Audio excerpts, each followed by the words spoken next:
نحمدہ ونصلی علی رسولہ الکریم۔ میدان محشر میں کیا حالات ہوں گے، یہ وہ موضوع ہے، وہ باتیں ہیں جو صبح شام یاد رکھنے والی ہیں۔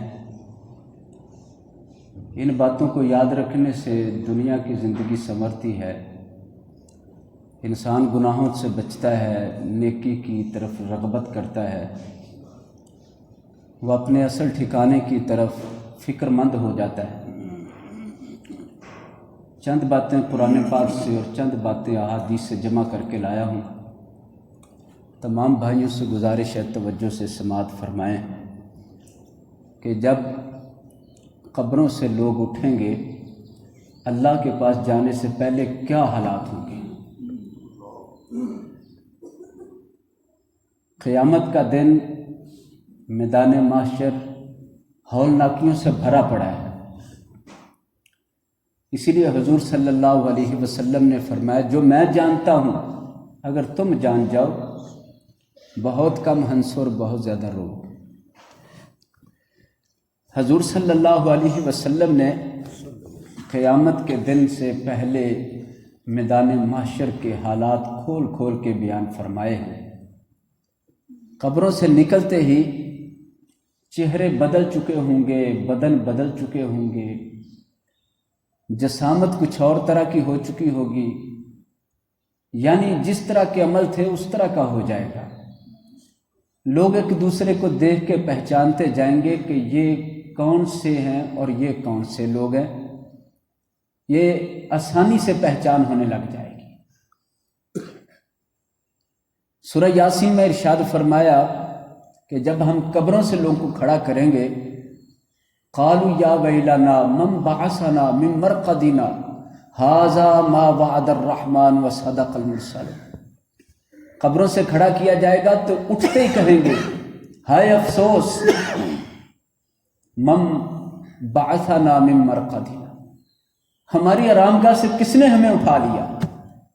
حالانکہ قبر کوئی آرامگاہ نہیں تھی، ہر شخص کے لیے آرامگاہ نہیں ہوتی، لیکن جب باہر میدان محشر کی ہولناکی دیکھیں گے تو کہیں گے جہاں تھے یہ تو اس سے بھی سخت معاملہ آ گیا۔ کہیں گے ہمیں اس سے کس نے اٹھا لیا اور اب اتنے سخت دن کی طرف بلا لیا ہے۔ من بعثنا من مرقدنا، ساتھ ہی کہیں گے ھذا ما وعد الرحمن، ہاں یاد آیا یہ وہی دن آ گیا ہے جس کا رحمان نے وعدہ کیا تھا، وصدق المرسلون، اور رسولوں نے سچ کہا تھا۔ آپ صلی اللہ علیہ وسلم فرماتے ہیں کئی لوگ قبروں سے اندھے کر کے نکالے جائیں گے، ابھی اللہ کے پاس نہیں پہنچے، جنت جہنم کا فیصلہ نہیں ہوا، صرف قبروں سے نکلے ہیں۔ کئی لوگوں کی آنکھیں کام ہی نہیں کریں گی، بالکل اندھے، اور وہ کہیں گے ہماری آنکھوں کو کیا ہو گیا، ہماری آنکھیں تو دیکھنے والی تھی، ہمیں تو رستہ ہی نظر نہیں آ رہا، کوئی بندہ نظر نہیں آ رہا۔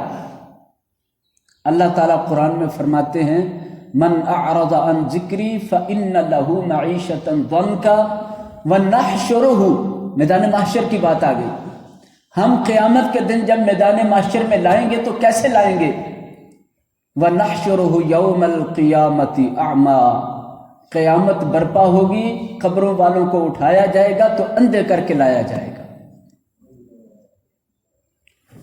یوم القیامت یاما قال رب لما حشرتنی اعمی، کہے گا اے میرے رب تو نے مجھے اندھا کیوں کر دیا؟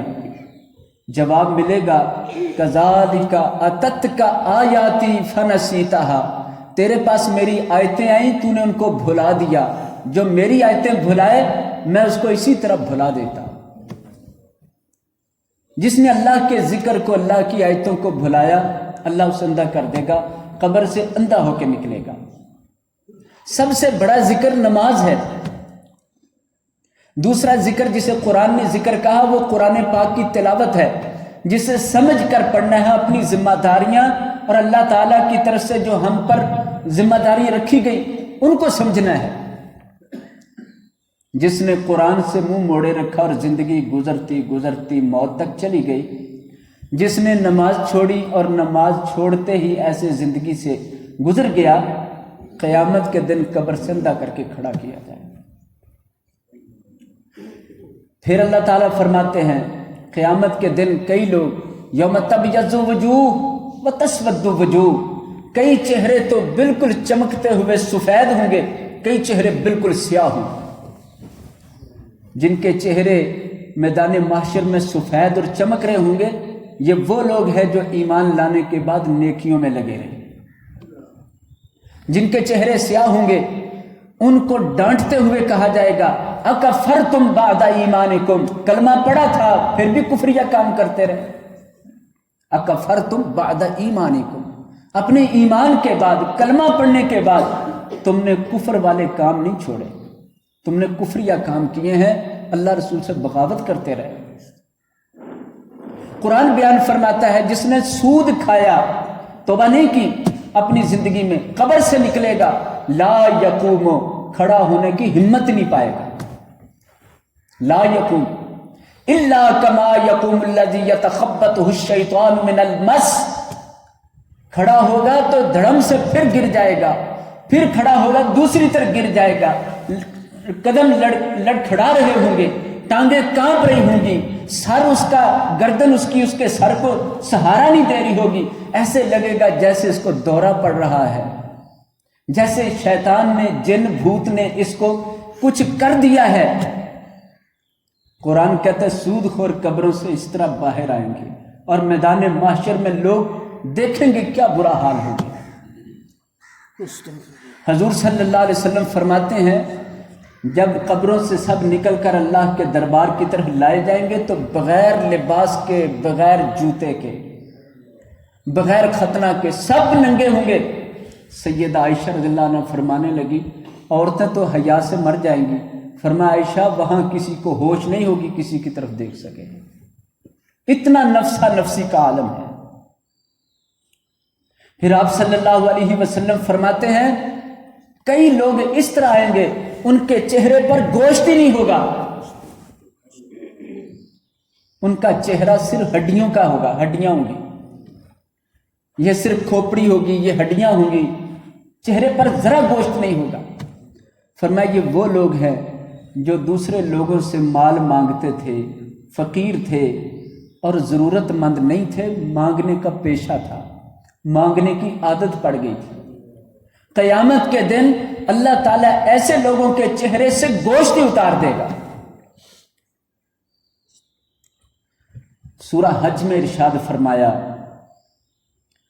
کہ جب لوگ قبروں سے نکلیں گے، باہر قیامت کا منظر دیکھیں گے، اتنا خوف ہوگا کہ ایسے ہوگا جیسے لوگ گر رہے ہیں اور بے ہوش ہو رہے ہیں، جیسے انہوں نے نشہ کر لیا ہو۔ وَمَا هُمْ بِسُكَارَىٰ وَلَٰكِنَّ عَذَابَ اللَّهِ شَدِيدٌ، کوئی نشہ نہیں کسی نے کیا، لیکن آج اللہ کی طرف حاضر ہو کر جو حساب دینا اور سزا بڑی سخت ہے، اس کی وجہ سے آج دل کانپتا جا رہا ہے اور لوگ گرتے جا رہے ہیں۔ اتنا سخت دن اور تیاری، اس کے لیے حضور صلی اللہ علیہ وسلم نے تیاری بتائی ہے۔ اگر کوئی شخص کسی پہ ظلم کرتا ہے، زیادتی کرتا ہے، دھوکہ دیتا ہے، تو وہ اپنے آخرت کے دن کو سخت کرتا ہے، وہ اپنی قبر کالی کرتا ہے، اپنی قبر تنگ کرتا ہے، وہ قیامت کے دن میدان محشر میں اندھا ہو کر کھڑا کیا جائے گا، وہ اپنے لیے کیا سختیاں جمع کرتا جا رہا ہے۔ اللہ تعالی ہمیں محفوظ فرمائے۔ فرمایا کچھ لوگ تو اس حال میں میدان محشر میں آئیں گے کہ ان کو چیونٹیوں جتنا بنا دیا جائے گا، چیونٹیوں جتنا، سب لوگ ان کو اپنے قدموں نیچے مسل کے جائیں گے۔ حضور فرماتے ہیں کہ یہ ان لوگوں کے لیے ہوگا جو دنیا میں تکبر کرتے تھے، یہ بڑا بنتے تھے، اللہ میدان محشر میں ان کو چھوٹا بنا دے گا اور ساری مخلوق خدا ان کے اوپر سے گزر کے جائے گی۔ تکبر کتنی بری شے ہے، انسان کس بات پہ تکبر کرتا ہے؟ سب سے بڑا تکبر یہ ہے کہ اللہ کی بات کے سامنے کڑ جائے کوئی۔ حضور صلی اللہ علیہ وسلم سے پوچھا گیا ایک صحابی عرض کرنے لگے میرا دل کرتا اچھا لباس پہنوں، اچھا جوتا، اچھی خوشبو استعمال کروں، یا کیا یہ تکبر ہے؟ فرمایا یہ تکبر نہیں ہے، تکبر یہ ہے وَلَكِنَّ الْكِبْرَ، تکبر یہ ہے کہ تو اللہ کے حکم حق اور سچ کے سامنے اکڑ جائے اور لوگوں کو حقیر جاننے لگ جائے۔ بَطَرَ الْحَقِّ وَغَمْتَ النَّاسِ، اللہ کا حکم سن کر اکڑ جانا، حضور کا حکم سن کر اس کا مقابلہ اور بغاوت کرنا، اس کے الٹ کرنا، یہ سب سے بڑا تکبر ہوتا ہے۔ آپ صلی اللہ علیہ وسلم فرماتے جن لوگوں نے زکوٰۃ نہیں ادا کی اپنے مال کی، حساب ابھی شروع نہیں ہونا لیکن قبر سے نکلیں گے، میدان محشر کے اندر اللہ تعالیٰ ایک سانپ جو انتہائی زہریلا ہوگا اس کو اس شخص کے پیچھے لگا دیں گے۔ یہ شخص سانپ کو دیکھ کے دوڑے گا، بھاگے گا، لیکن وہ اور بگائے گا، آخر کار اس کو اپنے چنگل میں لے لے گا۔ یہ اپنا ہاتھ آگے کرے گا کہ میں اس سے بچوں، وہ سب سے پہلے ہاتھ پر ہی ڈنگ مارے گا، ہاتھ کو ڈسے گا اور ساتھ کہے گا مجھ سے بھاگتا کیوں تھا؟ انا مالوں کا انا کنزوں کا، میں تیرا مال اور خزانہ ہوں جس کی تو نے زکوٰۃ نہیں دی تھی، آج اللہ نے مجھے تیرے اوپر مسلط کر دیا۔ قرآن میں زکوٰۃ نہ دینے والوں کا انجام یوں بیان کیا ہے کہ جو لوگ زکوٰۃ نہیں نکالتے، اللہ کا حق نہیں نکالتے، غریبوں مسکینوں کا حق اپنے مال سے نہیں نکالتے، صاحب نصاب ہیں، سال سال وہ جمع پونجی رکھتے ہیں، زکوٰۃ نہیں دیتے، یوم یحمى علیہ فی نار جہنم، یہ سارا مال جہنم کی آگ پر رکھ کر تپایا جائے گا اور پھر تپا کر 3 جگہ پر لگایا جائے گا، 3 جگہ پر، ان کے پیشانیوں پر چہرہ سارا اس سے داغ دیا جائے گا۔ فَتُكْوَى بِهَا جِبَاهُهُمْ وَجُنُوبُهُمْ وَظُهُورُهُمْ، پھر ان کے دائیں اور بائیں پہلو پر لگا کے اسے جلایا جائے گا، پھر ان کی پشتوں پر لگا کے جلایا جائے گا۔ فرمایا 3 جگہ کو ہم اسی مال کو جہنم کی آگ میں تپا کے ان کے حصے داغیں گے اور جلائیں گے۔ استری 6 نمبر تک گرم ہو جائے تو کسی کے جسم پر رکھیں تو اس سے برداشت نہیں ہوتی، لیکن جہنم پر جو شے گرم کی جانی ہے وہ 6 نمبر نہیں ہوگا، 6000 نمبر سے بھی اوپر ہے۔ جس نے مال سے اتنی محبت کی کہ اس میں سے غریبوں کا حق ہی نہیں نکالا، فرض ادا ہی نہیں کیا، قرآن سورہ توبہ کی 60 نمبر آیت میں فرمایا، 34-35 نمبر بلکہ آیت ہے، قرآن فرما رہا ہے اس کے 3 جگہ جلائی جائیں گی، پھر کہا جائے گا ھذا ما کنزتم لانفسکم، یہ تم نے اپنے لیے خزانہ جمع کیا تھا، فذوقوا، تو چکھو اس کا مزہ، ما کنتم تکنزون، جو خزانہ جمع کر کے لائے۔ میدان محشر میں سانپ بنا کر اس کے پیچھے چڑھایا جائے گا اور وہ کہے گا میں تیرا خزانہ، میں ہی تیرا مال ہوں، مجھ سے بھاگا کیوں ہے؟ جس ہاتھ کو تو میرے آگے کر رہا ہے اس ہاتھ سے تو نے زکوٰۃ نہیں دی، سب سے پہلے اسی ہاتھ کو ڈسے گا۔ میرے بھائیو یہ میدان محشر میں ہونے والا ہے، اس کو توجہ نہ دینا، اس کی طرف غور نہ کرنا، میدان محشر کے دن کی فکر نہ کرنا، وہ کتنی ساری بے عملی کی طرف لے جاتا ہے۔ اسی طرح حضور صلی اللہ علیہ وسلم فرماتے ہیں میدان محشر میں قبر سے نکلتے کئی لوگ فالج زدہ ہوں گے، ایک حصہ ان کا مارا ہوا ہوگا، ایک حصہ ٹھیک ہے، ایک حصہ ان کا خراب ہے۔ آپ فرماتے ہیں یہ وہ لوگ ہوں گے جن کی 2 بیویاں ہیں اور وہ انصاف نہیں کرتے تھے۔ پھر آپ صلی اللہ علیہ وسلم فرماتے ہیں کئی لوگ میدان محشر میں پسینے میں اتنا شرابور ہوں گے، اتنا بھر جائیں گے کہ کئی ٹخنوں تک ڈوبیں گے، کئی گھٹنوں تک، کئی ناف تک ڈوبے ہوں گے، کئی اپنے سینے تک اپنے ہی پسینے میں ڈوبے گے۔ دنیا میں کبھی کسی بندے کو اتنا پسینہ نہیں آیا، قیامت کے دن اتنا پسینہ نکلنا ہے۔ قیامت کے دن کوئی سایہ نہیں ہوگا، کوئی پانی کا بندوبست نہیں ہوگا، زمین تپے گی، سورج قریب کر دیا جائے گا۔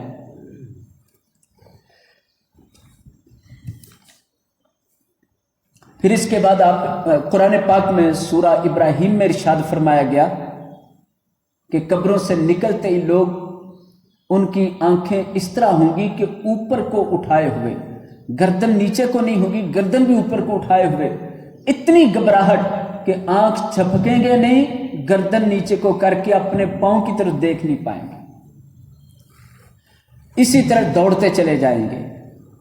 مقرنین فی الاسفاد، کئی لوگوں کو فرشتے گھسیٹتے ہوئے لے جائیں گے تو ان کو ہتھ کڑیاں لگائی ہوئی، زنجیروں کے ساتھ باندھا۔ میدان محشر میں کیسے عجیب عجیب منظر ہوں گے۔ اللہ تعالیٰ محفوظ فرمائے، جس کا جیسا جرم اس کی ویسی حالت۔ پھر ارشاد فرمائے، جو دوسروں کے مال میں خیانت کرتے ہیں، کرپشن کرتے ہیں، قوم کا مال لوٹتے ہیں، یا اپنے بھائی دوست کسی کے مال کو خیانت کرتے ہوئے ہڑپ کر جاتے ہیں، غصب کر جاتے ہیں، فرمایا ان لوگوں کا حال یہ ہوگا جتنا مال انہوں نے لیا تھا اتنا قیامت کے دن بڑے بڑے پتھروں کی شکل میں، پہاڑوں جتنے بڑے پتھر اس کے اوپر لادے جائیں گے، وہ اٹھانے کی طاقت نہیں رکھے گا۔ فرمایا جس نے جانوروں کی خیانت کی وہ جانور اس کے اوپر لادے جائیں گے۔ آپ فرماتے ہیں میدان محشر میں لوگ مجھے آواز دے کے کہیں گے، اغثنی یا رسول اللہ، اللہ کے رسول آج ہماری جان بخشی کروائیے۔ میں کہہ دوں گا میں نے دنیا میں تم کو سب بتایا تھا، یہ غلط کام نہ کرنا، میدان محشر میں یہ سب تمہارے لیے بوجھ بن جائے گا، تم نے میری بات نہیں مانی، آج میں تمہیں پہچانتا ہی نہیں۔ آپ صلی اللہ علیہ وسلم فرماتے ہیں کئی لوگ اس طرح میدان محشر میں لائے جائیں گے کہ سر نیچے ٹانگیں اوپر، الٹا کر کے ان کو چلایا جائے گا۔ سیدہ عائشہ رضی اللہ عنہا عرض کرنے لگی، اللہ کے رسول صلی اللہ علیہ وسلم بندہ چلے گا کیسے؟ سر نیچے ہو تو کیسے چل سکتا ہے؟ آپ صلی اللہ علیہ وسلم نے فرمایا، عائشہ جو ٹانگوں پر چلانے پہ قادر ہے وہ سر پہ چلانے پہ بھی قادر ہے۔ دنیا کے لیے عبرت بنا دیا جائے گا۔ انسان اللہ کے بتائے ہوئے طریقے کو چھوڑ کے الٹا چلے تو اللہ اسے الٹا کر دیتا ہے۔ یہ قبر سے نکلنے کے بعد کی زندگی بیان ہو رہی ہے، جو قرآن نے بیان کی، حضور نے بیان کی ہے۔ پھر فرمایا کئی لوگ ایسے ہوں گے ان کے اوپر ایک جھنڈا لگایا جائے گا بڑا سارا، اس پر لکھا ہوگا غدرن، یہ بندہ اپنی قوم کا، مسلمان قوم کا غدار ہے۔ اللہ تعالیٰ پورے میدان محشر کے اندر ایسے لوگوں کو رسوا کر دے گا، ذلیل کر دے گا، جو مسلمانوں کے ساتھ رہ کر کافروں کا کام کرتے اور کافروں کو جاسوسیاں کرتے اور مسلمانوں کی غداری کرتے ہیں۔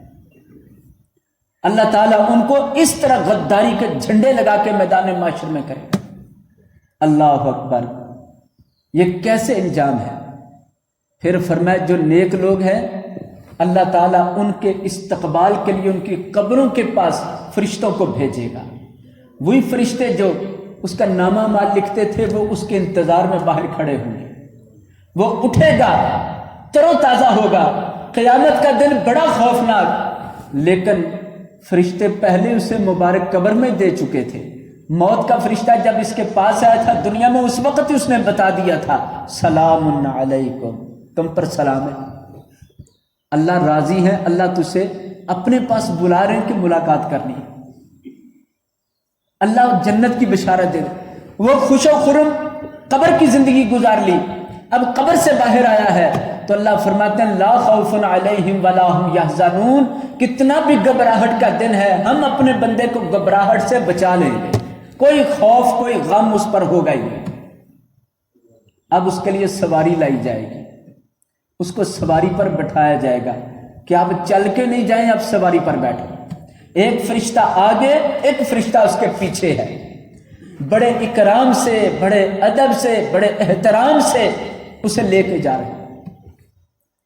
قرآن تو اعلان فرماتا وفد بنا کر لایا جائے گا، عزت والے فرشتے اس کے ساتھ مل کر ایک پورا وفد بن کر اسے اللہ تعالیٰ کے پاس لے کے جائے گی۔ یہ بھی فرمایا میدان محشر میں اللہ تعالیٰ کئی نیکیوں کو چھتری بنائے گا، چھتری، سارے دھوپ میں جل رہے ہوں گے، ان کی نیکیاں ان کے کام آئیں گی۔ فرمایا ان کے اوپر صدقہ کرنے والوں کے لیے صدقہ ان کے اوپر چھتری کی طرح بن جائے گا۔ اس دن پھر نماز بھی دوست بن کے آئے گی، روزہ بھی اس کے پاس آئے گا، اس کا حج بھی اس کے کام آئے گا، اس کی زکوٰۃ بھی اس کے کام آئے گی، اس کے ذکر تلاوت سب اس کے کام آئیں گے۔ پھر کہے گا مزہ آ گیا جو دنیا میں میں کمائی کرتا تھا، آج میرے رب نے میرے لیے یہ سب کے سب ساتھی بنا دیے۔ آپ صلی اللہ علیہ وسلم فرماتے ہیں یہ گھبراہٹ سے پاک جا رہا ہے، اب یہ اللہ کے سامنے جائے گا، وہاں تک اسے لے کے جانا ہے، لیکن اس کے لیے تو بہترین بندوبست کیا ہے۔ اس کا چہرہ چمک دمک رہا ہے، خوبصورتی ہی خوبصورتی ہے۔ کئی لوگوں کی گردن میدان معاشر میں بڑی اونچی ہوگی، وہ سب سے اونچے اونچے نظر آئیں گے، حالانکہ اس دن سارے ڈر کر نیچے نیچے ہو رہے ہوں گے۔ کچھ لوگوں کی گردن اللہ تعالیٰ اونچی اونچی کر دے گا۔ وہ کون لوگ ہوں گے؟ لوگ ان پر رشک کریں گے کہ یہ بڑے خوش نصیب ہیں۔ تو وہ ایسے لوگ ہوں گے جن کے بارے حضور نے فرمایا جو اذان دینے والے مؤذن ہیں، میدان محشر میں اللہ تعالیٰ ان کی گردنیں اونچی کر دے گا، یہ میرا نام اونچا کرتے تھے، میں نے آج ان کو اونچا کر دیا۔ اذان کوئی معمولی عمل نہیں۔ اسی طرح کچھ لوگوں کے لیے نور کے ممبر لگائے جائیں گے۔ یہ ابھی حساب نہیں ہوا ہے، حساب سے پہلے اتنی عزت ہو رہی ہے۔ نور کے ممبر، ان کے اوپر ان کو بٹھایا جائے گا۔ لوگ کہیں گے کہ اس نور کے ممبر پر نبیوں کو بٹھایا جانا ہے، کوئی کہیں گے شہیدوں کو بٹھایا جانا ہے، کوئی کچھ کہیں گے۔ اتنے پہ اللہ تعالیٰ اعلان فرمائیں گے جو دو لوگ آپس میں اللہ کے لیے ایک دوسرے سے محبت کرنے والے تھے، آج ان کو میں نور کے ممبروں پر جگہ دینے والا ہوں۔ اللہ کے لیے ایک دوسرے سے ملنا، صرف ایمان کے رشتے سے، دین کے رشتے سے، ایک دوسرے کا عزت کرنا، احترام کرنا، ایک دوسرے کو تحفہ دینا، ایک دوسرے کو معاف کرنا، ایک دوسرے کو برداشت کرنا، ایک دوسرے کی مدد کرنا، ایک دوسرے کا ساتھ دینا، یہ اتنا عظیم عمل ہے۔ قیامت کے دن اللہ تعالیٰ اتنی عزت دے گا کہ نور کے ممبروں پر بٹھائے گا۔ اسی طرح عزت افزائی کی جائے گی، اللہ تعالیٰ ان لوگوں کو عزتیں عطا کرتا جائے گا، پھر اللہ تعالیٰ ان کے آسان حساب کے ساتھ ان کو جنتوں میں مہمان بنا دے گا۔ یہ تھا وہ دن جو قیامت سے پہلے، یعنی قیامت کے ساتھ ہی قبر سے نکلنے کے بعد پیش آنے والا ہے۔ اللہ سے دعا ہے اللہ تعالیٰ ہمیں اس مختصر اور چھوٹی سی زندگی کے اندر وہ اعمال کرنے کی توفیق عطا فرمائے جن کے ساتھ اللہ تعالیٰ قبر کی زندگی، حشر کے دن کی زندگی آسان اور عزت والی بنا دے، اور ایسے اعمال سے ہمیں بچا لے جو دنیا کے اندر، قبر کے اندر، میدان محشر کے اندر رسوا کرنے والے ہیں۔ وآخر دعوانا الحمدللہ رب العالمین۔